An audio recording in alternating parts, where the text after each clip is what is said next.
والله جماعة في حياتي يا ليتها اتعلمت اللغة الفرنسية أو كنت نستمع بطريقة جيدة. ده كله بسبب إبراهيم تراوري. أنا خطاباته كله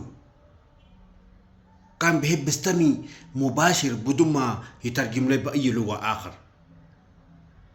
فإبراهيم تراوري لاسوي كان عنده انترفيو واحد من أهم انترفيوهات في قارة إفريقيا took place so far. يعني قدم بعد ما اتهموا إنه هو يعني مما جاء في سلطة 3 سنة وشوية قتل أكثر من 1800 مواطن. ده human watch right يا هو قام يتهموا كده. الزول ده كان رده صعب وقاسي كده. استمع المقطع لغاية نهاية فأسمع كده قال شنو. فإن شاء الله أتمنى لك ده ممتع. On vous chasse sur le plateau télé, il y a des journalistes qu'on chasse, ou bien on a vu Alain Foucault, dernièrement les Claudicia, qui ont été chassés des RFI. Ce sont des journalistes, non, qui ont vécu des décennies dans la radio. Pourquoi on les cherche? Leur opinion. Donc il n'y a pas de liberté d'expression là-bas même. Regardez aujourd'hui les guerres qui se passent. Est-ce que vous êtes fou en tant que journaliste, aller faire un certain reportage, ça ne va jamais passer. Quand la guerre Russie-Ukraine a commencé, on a cherché beaucoup de médias russes en France. C'est ça la liberté d'expression? Non. Chaque liberté a ses limites. Quand les paysans, les gilets jaunes et autres sont sortis, on les a bien tabassés. Ils ont voulu exprimer leur opinion pour dire à l'État il faut une certaine politique pour que nous puissions vivre. Nous, ici, nous, on prend soin de nos paysans. Non, nos paysans n'ont jamais marché quand on les a tabassés. On prend soin d'eux, on fait tout ce qu'on peut pour qu'ils puissent cultiver tranquillement, donner le meilleur d'eux-mêmes. Mais ailleurs, ça ne se fait pas. Mais ce sont ces pays-là qui sont dans des tribunes en train de dire pays de liberté. C'est faux. C'est tous des dictateurs. Leur liberté, c'est vis-à-vis de l'Afrique. Donc, il faut relativiser la liberté. Ici, nous sommes plus libres que eux.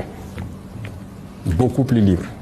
Alors, derrière les tentatives de déstabilisation que vous évoquiez tantôt, il est souvent dit que les mains de certains pays voisins se cachent derrière pour appeler un chat, le Bénin, la Côte d'Ivoire. Est-ce que les relations ont évolué avec ces pays voisins? Est-ce que vous êtes prêts à une désescalade et à quelles conditions, camarade président? Ça ne dépend pas de nous. C'est eux qui ont lancé l'hostilité. Je vous rappelle quelque chose. Quand nous sommes arrivés, nous n'avons pas de problème avec quelqu'un. On a communiqué avec tout le monde, on a fréquenté tout le monde et tout. Mais c'est un jour, par exemple, j'étais assis, le ministre de la Défense me dit que les Ivoiriens ont envoyé une note de retirer tous leurs élèves de nos écoles. L'académie, le PMK, l'ENSO, vous voyez. Mais je dis, mais il y a quoi? Et puis ils retirent tous leurs élèves officiers et sous-officiers et tout. Aucune explication. Il dit, mais préparez donc à la réciprocité pour faire venir nos enfants, parce qu'on ne sait pas qu'est-ce qu'ils ont derrière la tête et qu'ils font cela. Voilà le point de départ. Le premier acte posé par les Ivoiriens. Nous aussi, on a fait rentrer donc nos élèves et on a laissé partir les élèves. Et petit à petit, on a commencé à voir les actes d'hostilité vis-à-vis de nous. Pas de souci. On prend le Bénin et autres. Nous, on n'a pas provoqué quelqu'un.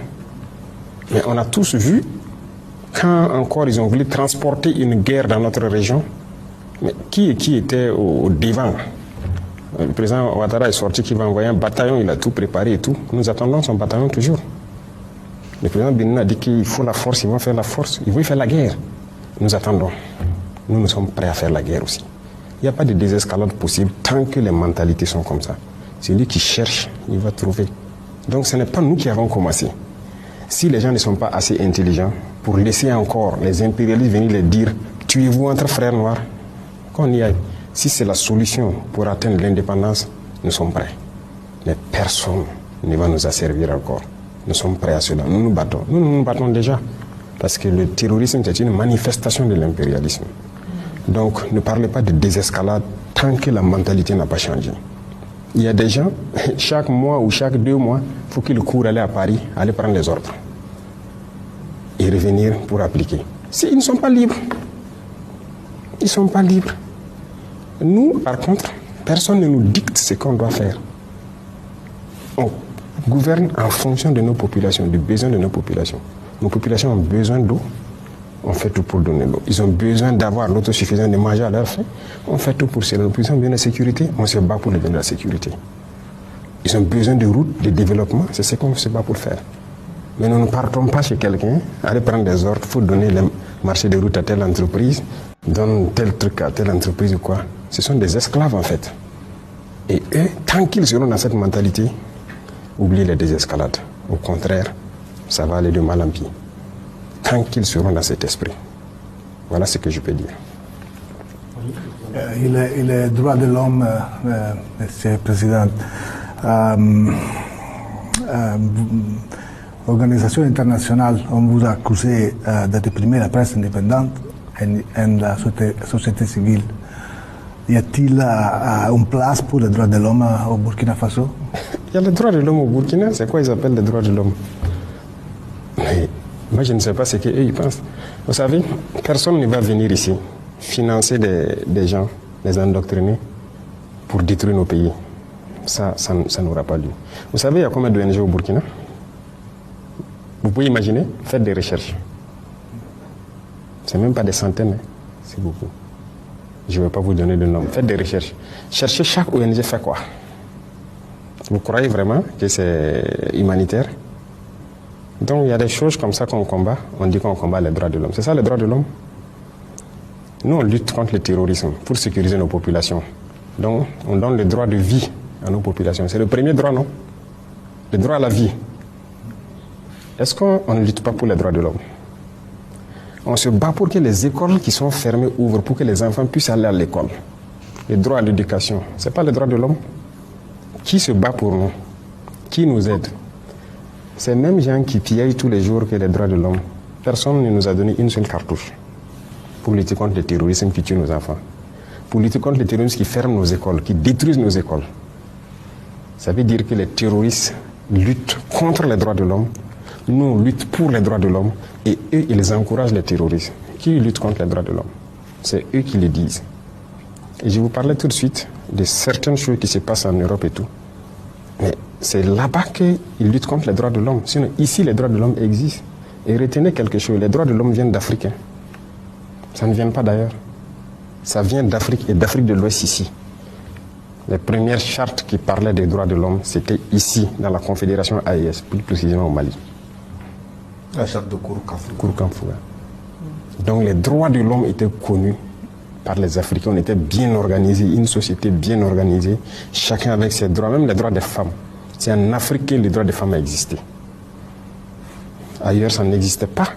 Et c'est eux là qui peuvent nous parler des droits des femmes ou des droits de l'homme. Ils ne connaissent aucun droit. Qui parle des droits de l'homme? Qui a bombardé les enfants en Libye tués? Qui bombarde les enfants un peu partout, largue les bombes sans distinction, tuer des enfants et trucs? C'est ça les droits de l'homme? C'est pas ce que nous on fait. Nous on lutte pour la vie de nos populations. On les protège. Nos soldats meurent pour les protéger. On fait tout pour ouvrir nos écoles, pour les éduquer. On fait tout pour subventionner nos paysans, faire l'agriculture pour qu'ils mangent à leur faim. On fait tout pour creuser des fourrages pour que les gens aient l'eau potable. Qui lutte contre les droits de l'homme? C'est eux. Ils n'ont aucun respect des droits de l'homme. Et les VDP accusés de graves violations, où en sont les investigations promises? Ceux qui disent que les VDP sont accusés de graves violations, ils ont présenté quelles preuves? Nous-mêmes, qui avons pris des VDP dans certains actes, ils sont en prison. Ces VDP-là sont en prison. Et ils savent où ils sont. Et nous avons dit, quiconque... Ça, c'est pas quelqu'un... Écoutez, nous sommes majeurs. Hein. Nous sommes majeurs. Il ne faut pas que quelqu'un va nous voir comme des sous-hommes. Nous savons ce que nous faisons.